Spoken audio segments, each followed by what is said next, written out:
You ask Tiger to solve. This deals with linear equations with one unknown. The final result is x equals -3/2. Let's solve it step by step. Simplify the expression. Simplify the arithmetic. Group all constants on the right side of the equation. Subtract 6 from both sides. Simplify the arithmetic.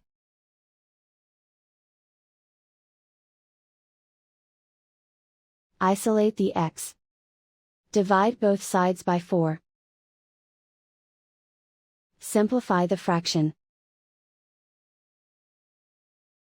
Find the greatest common factor of the numerator and denominator. Factor out and cancel the greatest common factor. And so the final result is x equals -3/2.